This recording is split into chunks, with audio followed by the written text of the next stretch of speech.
Hi, I'm Deirdre Breckenridge, and I'm the CEO of Pure Performance Communications. I'm also the author of PR2O and Putting the Public Back in Public Relations.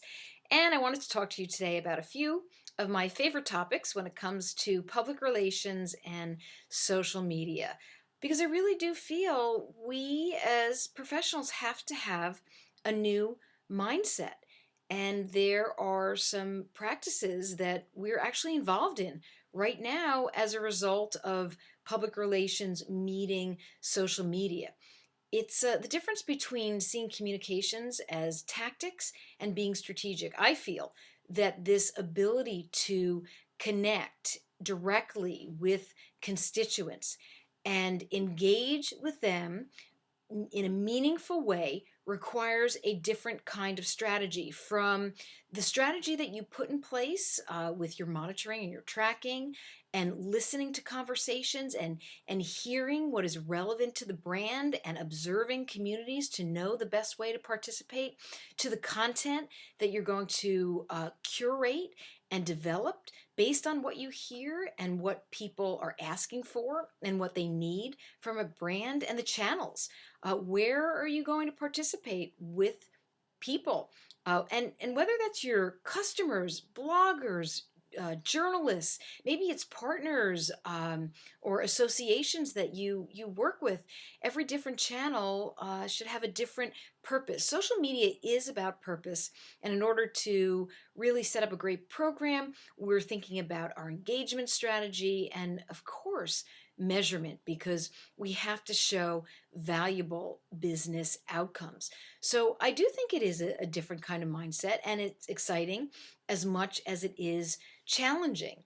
And with so many changes, it really does. It changes the nature of our relationships. And in the past, a lot of our communication went through the traditional journalists. And what I find fascinating, because there is always this relationship between the PR person and the journalist, trying to understand the needs of each other. And I think that the internet and social media probably makes us more poised to deliver better stories and information that we have at our fingertips. We're not paper pushers. We are clearly strategic thinkers, and being able to have statistics and newsworthy and accurate information that we can feed to our journalists and give them tools that are highly interactive and having the ability for them to access video or podcasts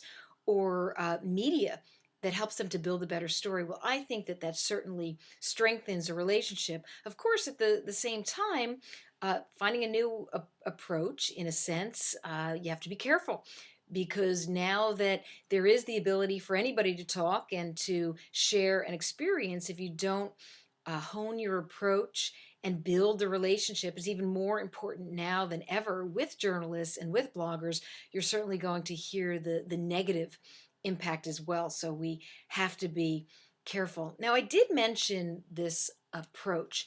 Our approach had to change. We, I believe, as an industry, got somewhat complacent with broadcast messages.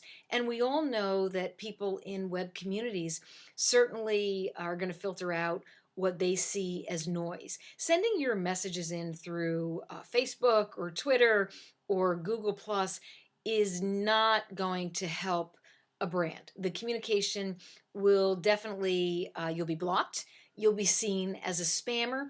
The approach is much different now. When messages were formulated from the C-suite and passed down to marketing and public relations, and these messages ended up in our corporate brochures and on the website or through press releases, this was an approach that we've really flipped upside down because in order to truly get the right information or messages to the people, it's to listen to them first. And we all know that we have some really strong tools that enable us to go in and search and monitor and track keywords that are related to our companies and our products and services and our executives, and we can track competitors. It just makes us that much smarter. So it does require a unique approach to everything, the way that you listen, to the way that you curate your content and you deliver it to people to build relationships and to build that trust that is so necessary. And we have to remember that this is a peer to peer approach where people want to interact with people. And if you take an old communication approach and try to interact with people through social media, it is not going to work. And that's where crisis comes in a lot of the time because with so many audiences, with an audience of audiences, people tend to talk and they share the very best and they share the very worst. And, with so many conversations in different social networks, it does lead to negative sentiment that, if not addressed, can certainly escalate to the smallest of a molehill into a mountain of catastrophe, which really is your crisis. The good news is public relations professionals can be more than just crisis managers. We don't have to be called in after the crisis occurs. We need to be much more proactive to be pre-crisis doctors. And what that means is coming up with a new approach, which really says we know how to handle crisis long before it happens, that we have a crisis organizational chart. We know who in the company will respond at different levels of crisis escalation. We also know we have in advance our comment response chart, and we've analyzed different conversation buckets. And what is the listen, evaluate, respond approach?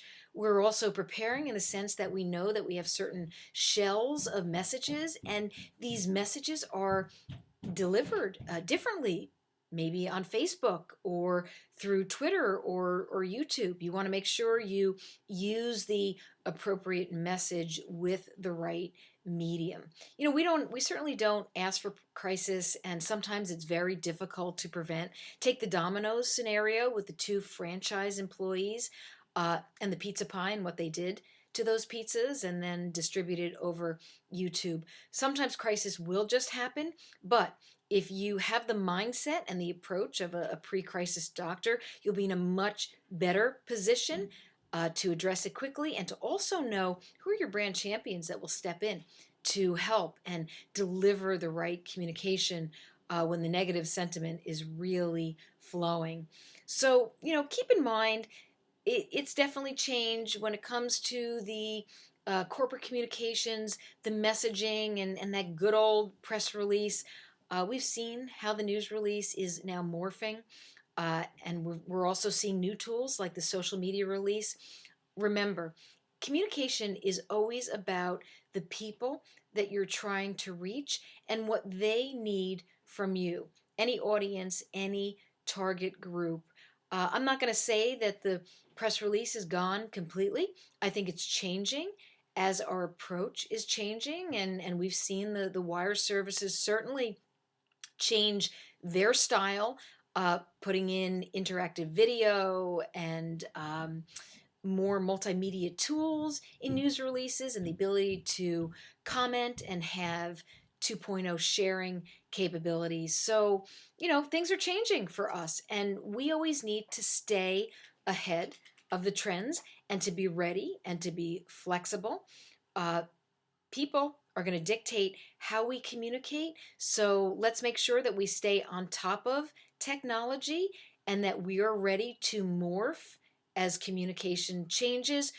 We should never be relying on one tool. So the press release, if you're relying on that, I think you should roll up your sleeves and learn a little bit more of some of the newer technologies and ways to reach your stakeholders. It's really important. These topics I'll be talking about at the social media conference on February 9th in Amsterdam. I'm really excited for my keynote, and certainly if you're in Amsterdam, I hope that you will join me. Otherwise, follow the hashtag. It's TSC, so that's # TSC 12. Thank you.